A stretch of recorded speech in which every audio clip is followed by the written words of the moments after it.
after that separatist movements imagining rarely address in detail post-independence before transitions. What if Catalonia had declared independence and made it stick? What would the first year look like? While independence movements focus on achieving separation, they rarely address the complex practicalities that follow a successful declaration. The day after independence introduces challenges that require immediate solutions, but often receive little planning during the campaign phase. Imagine waking up in Barcelona the morning after independence. The Catalan celebrations still echo through the streets, but at the newly established border with Spain, confusion reigns. Where once travelers flowed freely, makeshift checkpoints create bottlenecks along the 360-kilometer boundary. Border control, a basic requirement of statehood, requires immediate implementation despite no existing infrastructure. Catalan officials, hastily appointed as border agents, struggle with unfamiliar customs procedures while travelers wait in growing lines.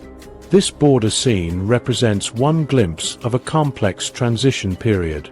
Inside government buildings across Catalonia, officials face three urgent questions demanding immediate answers.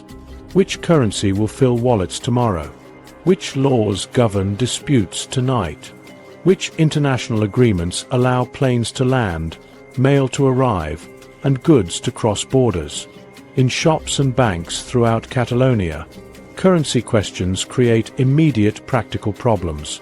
If Catalonia continues using the euro, it needs European Central Bank approval or must proceed without official support. Creating a new Catalan currency offers sovereignty, but risks immediate value loss. Citizens might watch their savings diminish overnight as international markets evaluate the new currency. Shop owners face the daunting task of repricing every item while banks scramble to convert accounts and establish exchange systems. Legal uncertainty pervades everyday life during transition. A Catalan judge facing her first post-independence case must decide which laws apply. Most separatist regions maintain existing legal frameworks initially, gradually replacing them with new legislation. Northern Macedonia followed this approach after splitting from Yugoslavia in 1991, applying Yugoslav law for years until sufficient Macedonian legislation existed.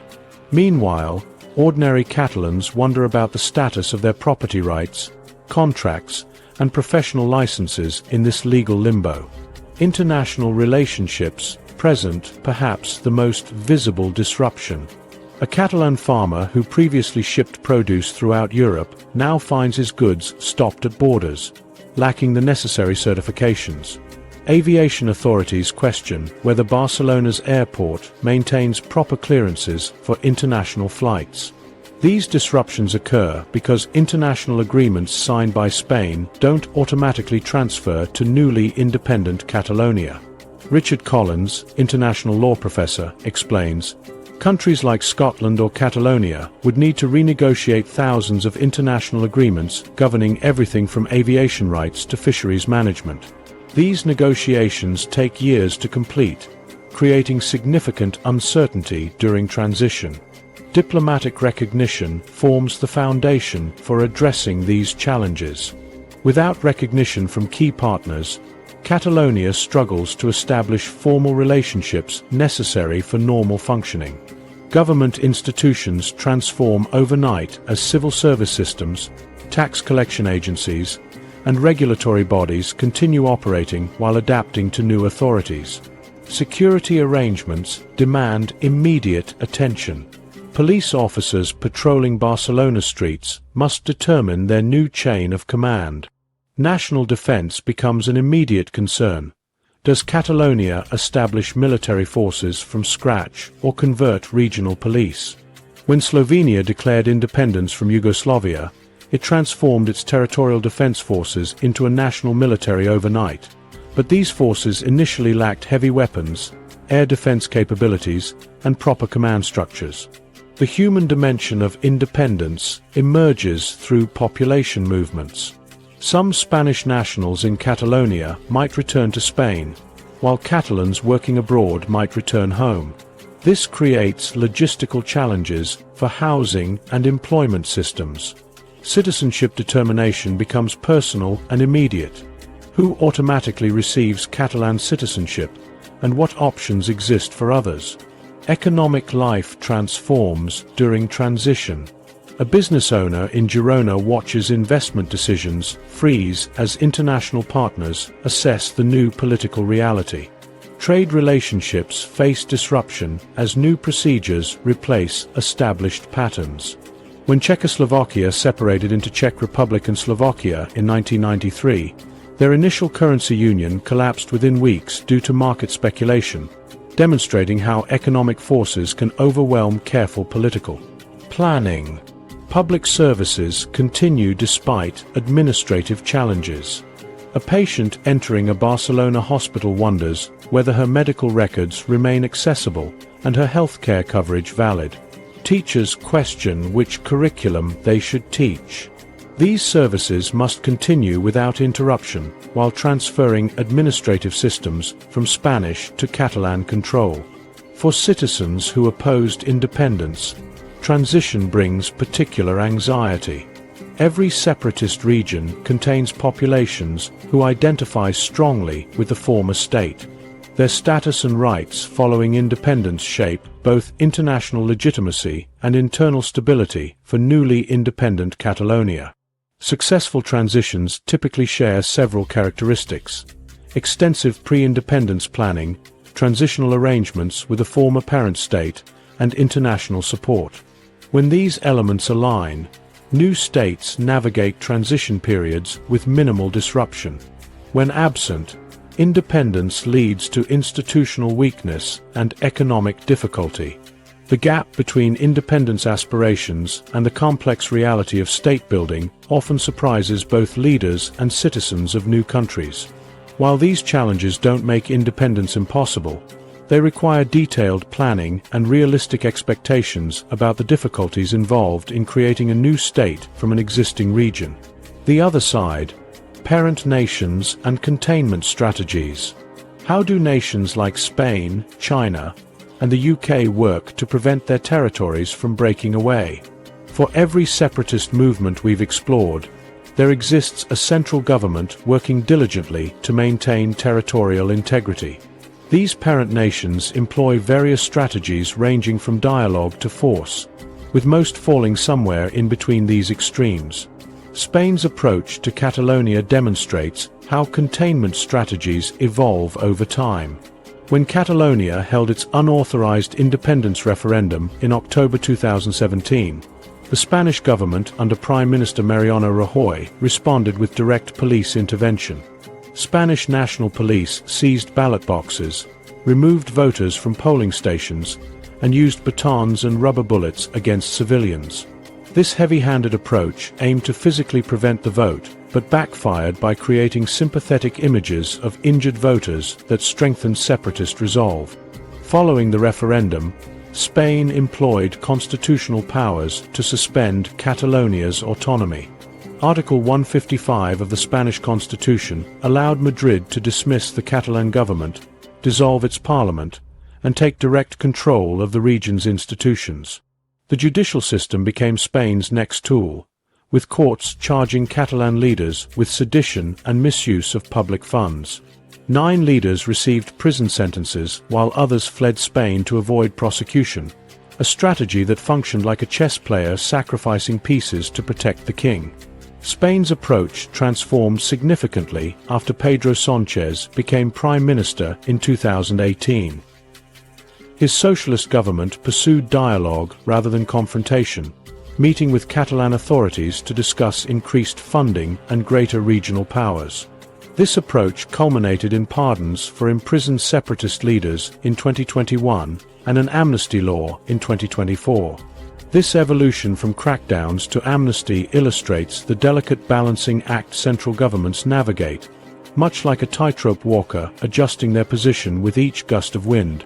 Spain discovered that dialogue combined with legal boundaries proved more effective than repression, reducing separatist fervor while maintaining territorial integrity. The United Kingdom chose a markedly different containment strategy for Scottish independence. Rather than declaring referendums illegal, the UK government negotiated the 2014 Edinburgh Agreement, establishing a legal framework for Scotland's vote. By granting a referendum, the UK government wagered that Scots would reject independence, a calculated gamble that paid off when 55.3% voted to remain. Throughout the campaign, the British government mobilised resources to advocate against independence, with cabinet ministers visiting Scotland, government departments producing economic analyses, and emotional appeals to shared history. This approach of permitting a vote while campaigning against independence allowed the UK to claim democratic legitimacy while maintaining territorial integrity. Following the referendum, the UK implemented significant devolution of powers to the Scottish Parliament, addressing grievances that had fueled independence sentiment. When Scottish nationalists later sought a second referendum after Brexit, the UK government refused, arguing the 2014 vote had settled the question. The UK's strategy resembled a parent allowing a teenager temporary freedom within established boundaries, acknowledging the desire for independence while maintaining ultimate authority. China's approach to Taiwan represents a third containment strategy, combining military threats, economic incentives, and international isolation. Military pressure forms the most visible aspect, with the People's Liberation Army conducting exercises near Taiwan and aircraft entering Taiwan's air defense zone. These actions serve as constant reminders of potential consequences should Taiwan declare formal independence, functioning like a player showing strength cards in a high-stakes poker game. Alongside these threats, China offers economic incentives for closer integration. Preferential policies for Taiwanese businesses, educational opportunities for students, and simplified procedures for professionals create economic dependency that raises the cost of separation. These economic links have created a significant constituency within Taiwan that prioritizes stable cross-strait relations over independence. China's most effective strategy involves isolating Taiwan diplomatically. Through economic pressure and diplomatic incentives, China has reduced the number of countries formally recognizing Taiwan from 22 in 2000 to just 13 today. China also blocks Taiwan's participation in international organizations, limiting its presence to informal or observer status. This isolation restricts Taiwan's ability to build diplomatic relationships necessary for successful independence, essentially cutting off potential alliances before they can form. Beyond these specific cases, parent nations employ several general containment strategies.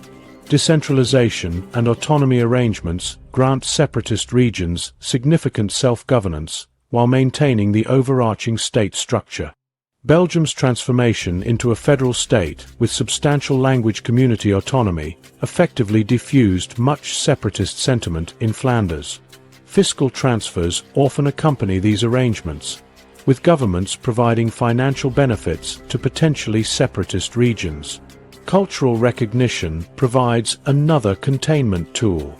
When parent nations acknowledge, protect, and promote minority languages and cultural expressions, they remove key grievances that fuel separatist movements. Canada's official bilingualism policy addresses one of Quebec's core concerns about cultural preservation within the Federation.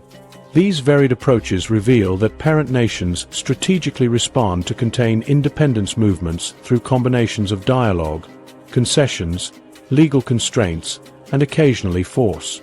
The most effective strategies typically combine firm constitutional boundaries with genuine accommodation of regional distinctiveness, creating conditions where regions can express their identities without full separation.